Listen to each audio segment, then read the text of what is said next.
even said it yourself, the more you do something, the easier it gets. Or better yet, the second time around is normally better than the first time.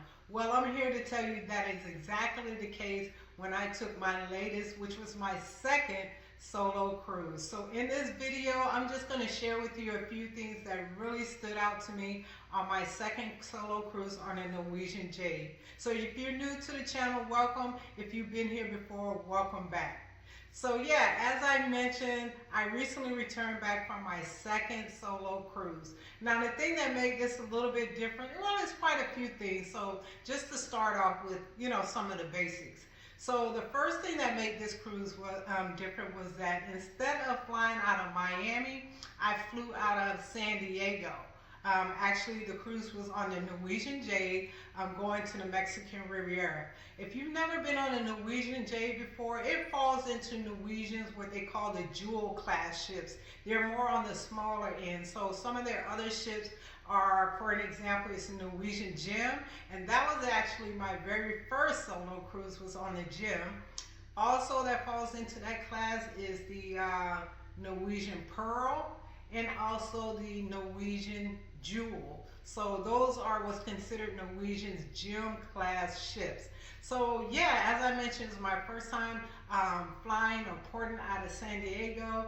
It was a 7-day cruise, which is another difference in that my first one on the Gem was a 4-day cruise. So as you can see, this is my second one.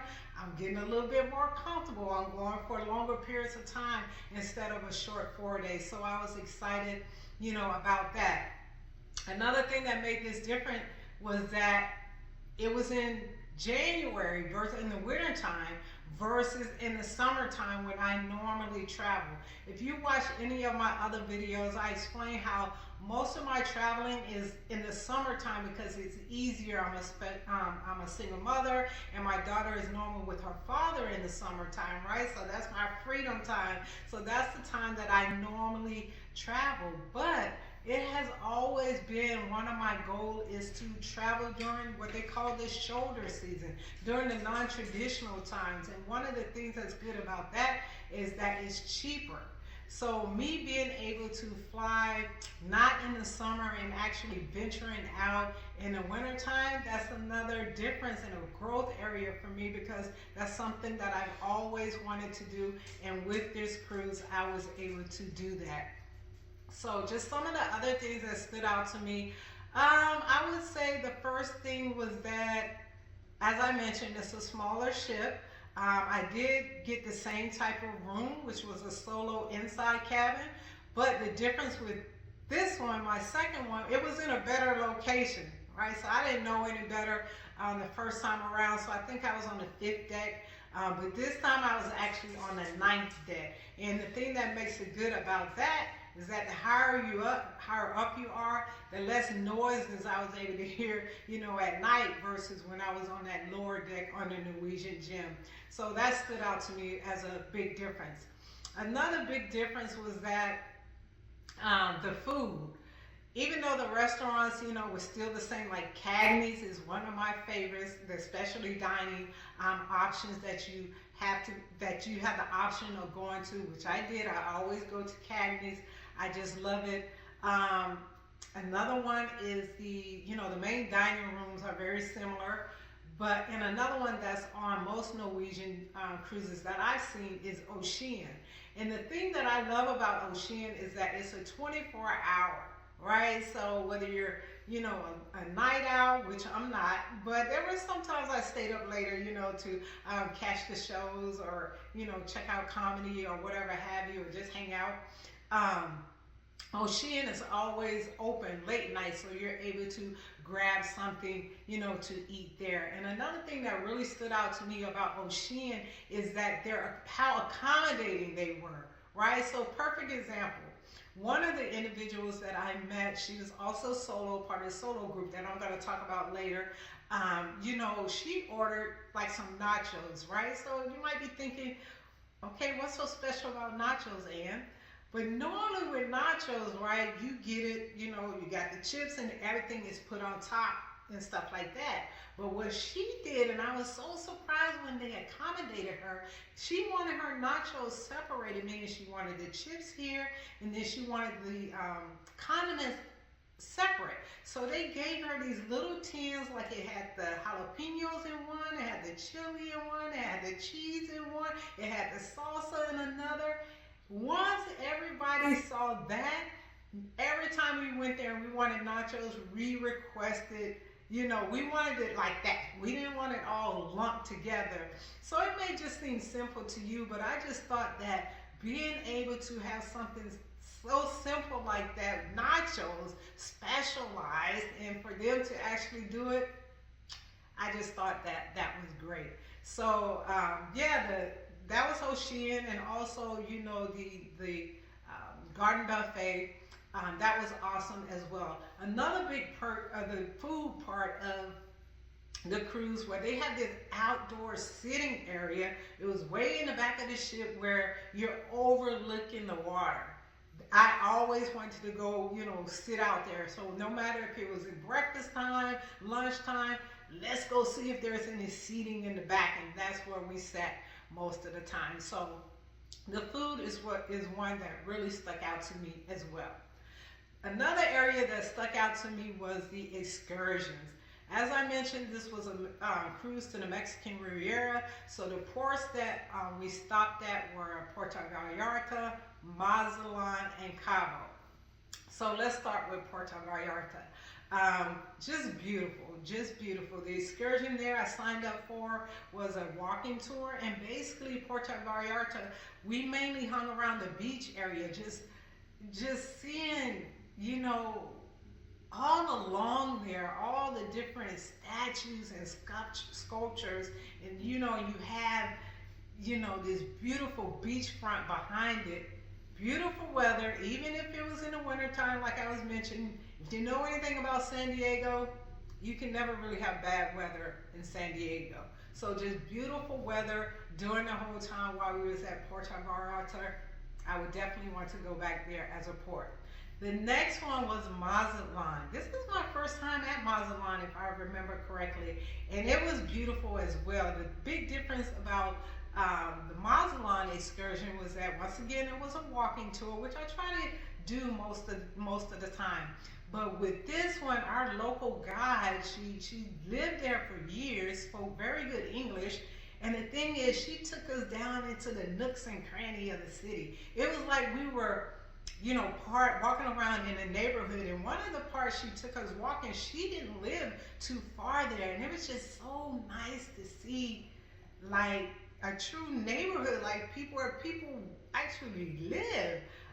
So I really enjoyed Mazatlan. My favorite part of Mazatlan is when myself and a couple other of these solo travelers that I met up with, we decided to break off. We had maybe 15 minutes left. We decided to break off and do our own thing. So it was like, let's go slam a beer. Right?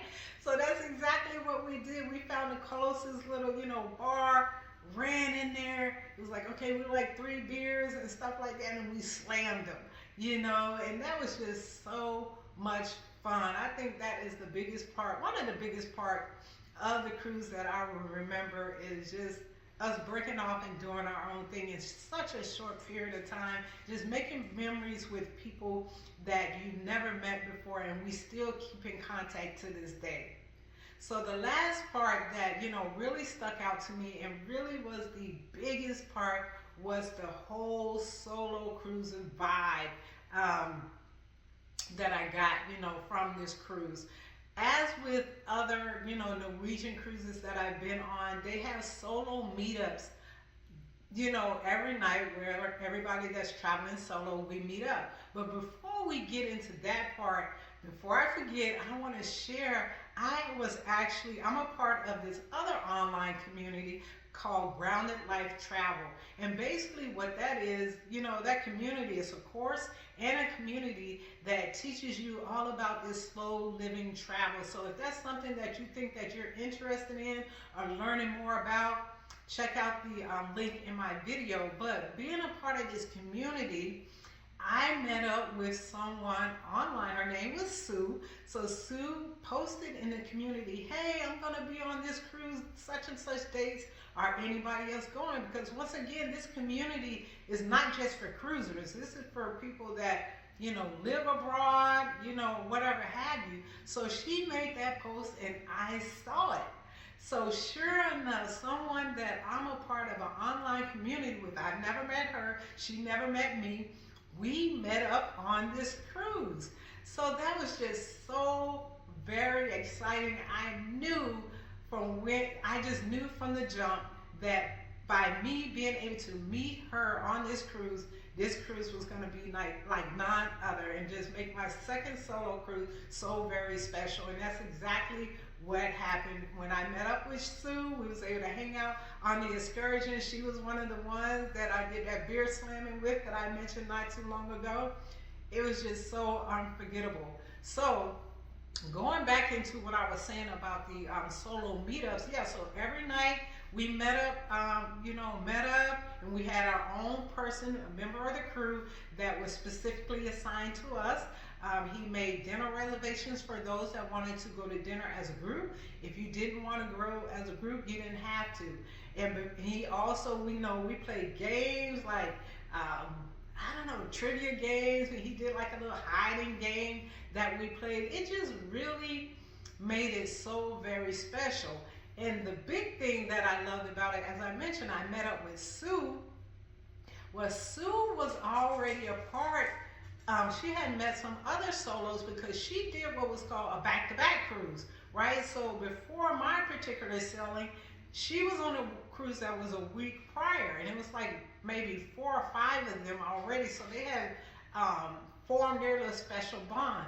Then here I come along, and they just accepted me into their group, so open arms and so welcoming. We did almost everything together, once we met up. And like I said, we still keep in contact to this day. We're on a group text together to see who's going where to make, in case we want to do a cruise again. So out of all of the things that I've talked about so far, that particular part of it, just meeting up with other solo travelers and just being, embraced like that, it just shows me further that there's nothing to be afraid of.